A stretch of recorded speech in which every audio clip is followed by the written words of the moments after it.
শুরুতেই ক্রিকেটারদের ঈদ উদযাপনের খবর। নারীর টানে বাড়ি ফিরে ঈদ উদযাপনে মেতেছেন ক্রিকেটাররা। তারকা ক্রিকেটারদের কাছে পেয়ে ঈদের আনন্দ যেন আরও বেড়ে যায় এলাকাবাসীর। এ সময় দেশবাসীর জন্য দোয়া করেন ক্রিকেটাররা। জেলা প্রতিনিধিদের পাঠানো তথ্য ও ছবিতে রিপোর্ট।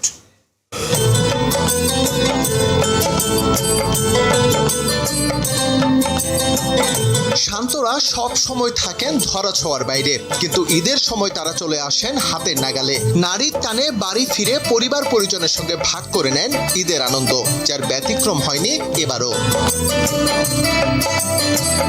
ঈদের ছুটিতে বাড়ি ফিরে এবার রাজশাহীতে সবার সঙ্গে ঈদের নামাজ পড়েন নাজমুল হোসেন শান্ত।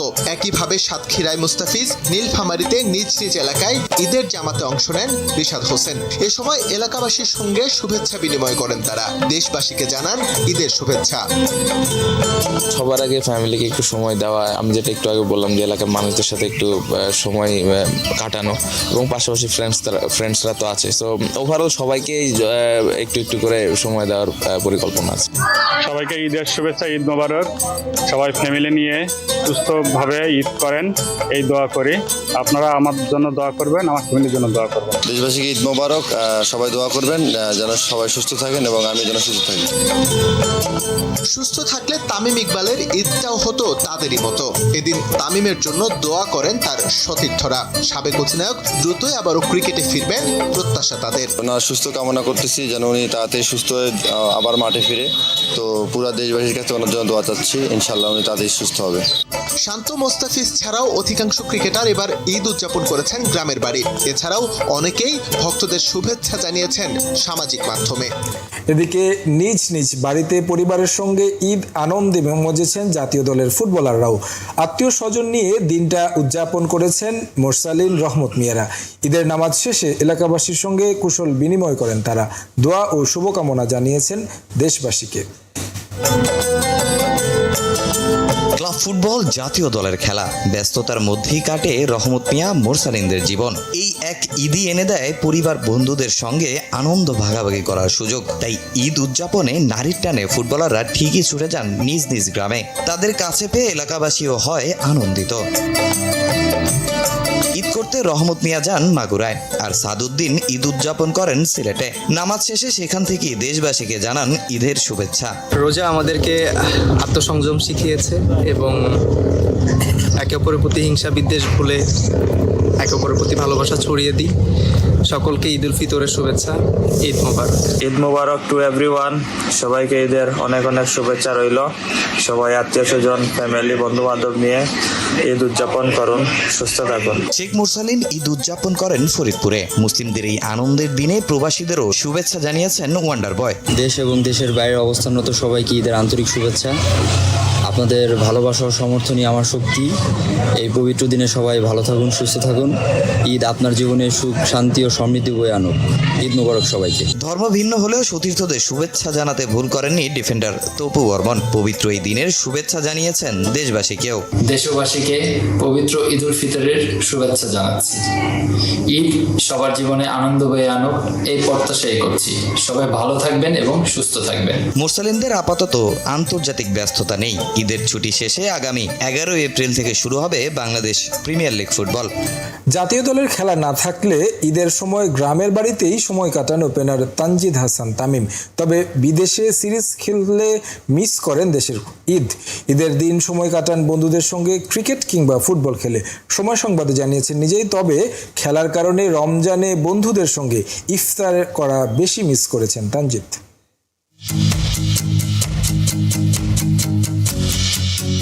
ঈদ মানে খুশি, ঈদ মানে আনন্দ। তবে এই ঈদ সবার জন্য একরকম নয়। বিশ্ব মঞ্চে যারা বাংলাদেশকে প্রতিনিধিত্ব করেন তাদের প্রায় সময়ই মুসলিম ধর্মীদের অন্যতম ধর্মীয় উৎসব ঈদ উদযাপন করতে হয় দেশের বাইরে, পরিবার থেকে বহু দূরে।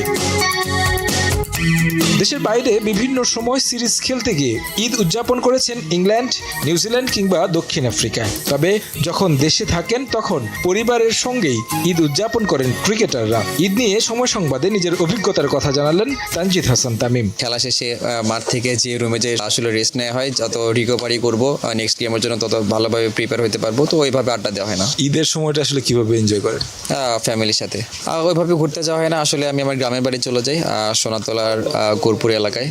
তো ওখানে যে আমার ছোটবেলার ফ্রেন্ডরা আছে তাদের সাথে, যে স্কুল মাঠে খেলে আমি বড় হয়েছি, সেই স্কুল মাঠে যে ক্রিকেট খেলি সবার সাথে, এবং আশেপাশের যত মানুষ আছে, যারা আত্মীয় স্বজন আছে সবার বাসায় যাওয়া হয়, খাওয়া দাওয়া করি। তো এইভাবে আর কি সময় কাটে। ঈদের দিনটা কাটে পরিবার আর বন্ধুদের সঙ্গে। তবে সোনাতলার কোলপুরে খেলায় মাতেন তানজিদ। শৈশবের তানজিদ জাতীয় দলের সুযোগ পাওয়ার পর তাকে দেখতে ভিড় জমে মাঠের পাশে। তা অবশ্য উপভোগী করেন এই তারকা। আসলে গ্যাদারিং তো হওয়াটাই স্বাভাবিক, বাট আমি জিনিসটা এনজয় করি, কারণ ছোটবেলায় তাদের সাথে খেলে আমি বড় হয়েছি। তো তারা সবাই আসে ওখানে সবার সাথে খেলতে, আমি সেই আগেকার স্মৃতি মনে পড়ে এবং এনজয় করি আমি অনেক।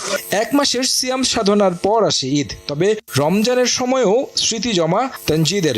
সারাদিন রোজা রেখে বন্ধুদের সঙ্গে ইফতার করা। খেলার কারণে মিস করেন সেই দিনগুলো। খেলা যখন থাকে না তখন আসলে আমার হোম টাউন বগুড়াতে যাই, এবং বগুড়াতে যে ফ্রেন্ডদের সাথে একসাথে ইফতার করা হয়, এবং স্কুলের ফ্রেন্ডদের সাথে স্কুলে যে ইফতার করা হয়। তো সময়গুলো অনেক ভালো কাটে। দেশবাসীকে ঈদের শুভেচ্ছা জানিয়েছেন তানজিদ তামিম। একই সঙ্গে সবাই যেন নিরাপদে থাকেন দিয়েছেন সেই পরামর্শ। ঈদ উল ফিতর উপলক্ষে ভক্তদের শুভেচ্ছা জানিয়েছেন প্রাইম ব্যাংক ক্রিকেট ক্লাবের ক্রিকেটাররা। ঈদের আনন্দ ভাগাভাগি করে নিতে সতীর্থদের সঙ্গে স্মৃতিচারণও করেছেন তারা। শৈশবের ঈদ নিয়ে রোমাঞ্চিত ক্রিকেটাররা। ছোটবেলায় যখন বাবা শপিং করে দিত সেই সময়গুলো খুব মনে পড়ে, কারণ এখন আর ওই জিনিসটা কাজ করে না। এখন কাজ করে যে আমি কাউকে শপিং করাই দিতে পারি কিনা, এইটা বেশি আনন্দ লাগে। সকালটাই হয়তো আসলে আনন্দ দিয়ে, সকালে ওইটাই একটা ছিল যে ঈদে সালামি পাবো, এই একটা আনন্দ, ঈদের নতুন জামা কাপড় পরতে পারবো। এরকম অনেক বছর হয়ে গেছে যেদিন আমি ঈদের দিনও বিকালবেলা থেকে প্র্যাকটিস শুরু করতাম। সবার সাথে একসাথে নামাজ পড়তে যাই, নামাজ পড়ার আনন্দ অনেক রকম। তারপর আসার পর সবার সাথে একসাথে বসে খাওয়া দাওয়া করি, এটা একটা অনেক ভালো লাগা। চাচ্চু উনি করছে কি, এই 2 টাকা দামের নতুন নোট গুলো যেগুলো আছে ওগুলা নিয়ে আসছিল। তো নিয়ে আসছে পরে আমাদেরকে বলতেছে যে কে এটা নিবা, আর 100 টাকা দামের ছিল, পুরাতন টাকা ছিল, কে এটা নিবা। তা আমরা নতুন নোট নিতে হবে, ঈদের খুশি, তো 2 টাকার নোট নিয়েছিলাম। পরে যখন ওই টাকা নিয়ে খাওয়া দাওয়া করতে গেছে, দেখি যে আমার কাজিন যে 100 টাকা নিয়েছে, তো ওদিকে অনেক কিছু খাইতে পারতেছে, আমি পারতেছি না। পরে অনেক কান্নাকাটি চলে আসছিলাম। সংশ্লিষ্টদের কাছ থেকে পর্যাপ্ত সহযোগিতা পাননি বলেই গেল বছর 3 ফরম্যাটের অধিনায়কত্ব ছাড়তে চেয়েছিলেন নাজমুল হোসেন শান্ত।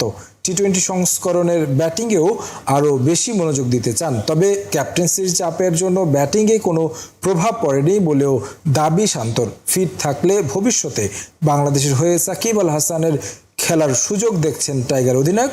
আরও জানাচ্ছেন সাজিদ মুস্তাহিদ। আমাদের সঙ্গে আছেন জাতীয় দলের অধিনায়ক এবং একই সঙ্গে আবাহনীকে নেতৃত্ব দেয়া নাজমুল হোসেন শান্ত।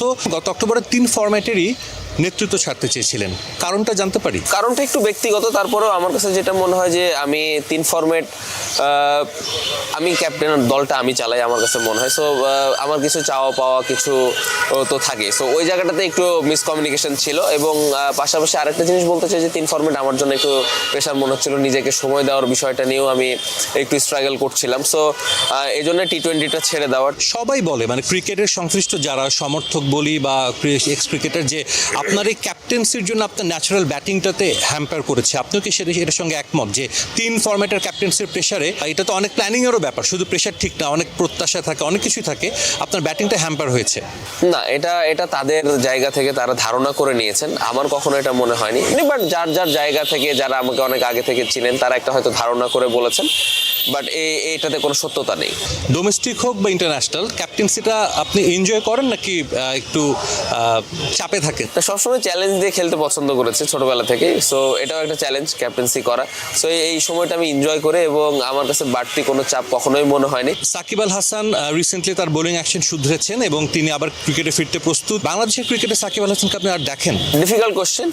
অবশ্যই উনি ফিট আছেন আমি যতটুকু জানি, এবং নিজের কাজটা করছেন। অবশ্যই আমি যতটুকু জানি এখনো তো রিটায়ার করেনি আই থিঙ্ক। সো আমার কেন না, তিনি যদি ফিট থাকেন, তিনি যদি আবার কামব্যাক করতে করতে চান, স্টিল আমি বিলিভ করি যে তার রিপ্লেসমেন্ট বাংলাদেশে নাই। সো ওনার যদি খেলার ইচ্ছা থাকেন এবং দল যদি মনে করেন যে তার প্রয়োজন আছে, তাকে অবশ্যই কেন না।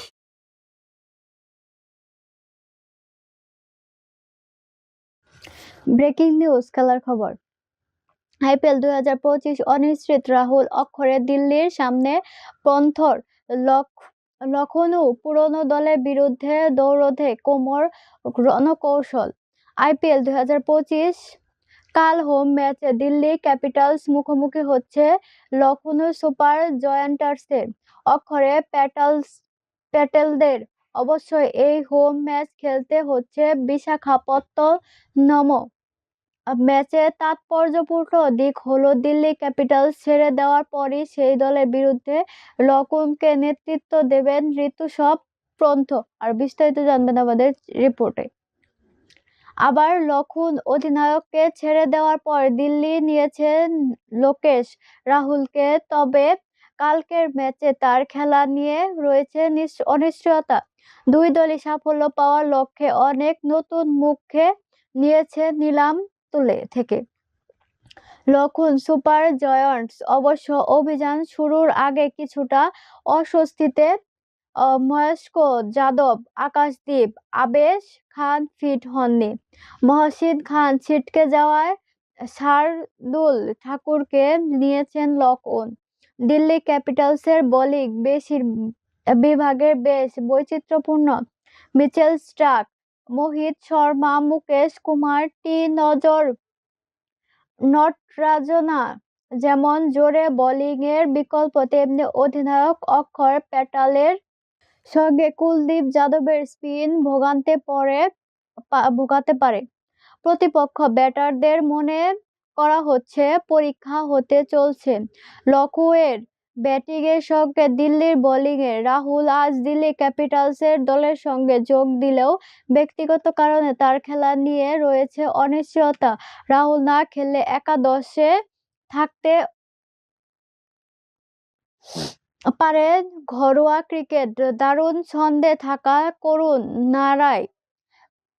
ফাফ দু প্লেসির সঙ্গে দিল্লি ওপেন করতে পাঠাতে পারে জ্যাক ফ্রেজার ম্যাকগার্কে। লখনৌ সুপার জায়ান্টার্সের চিন্তা বোলিং বিভাগ নিয়ে।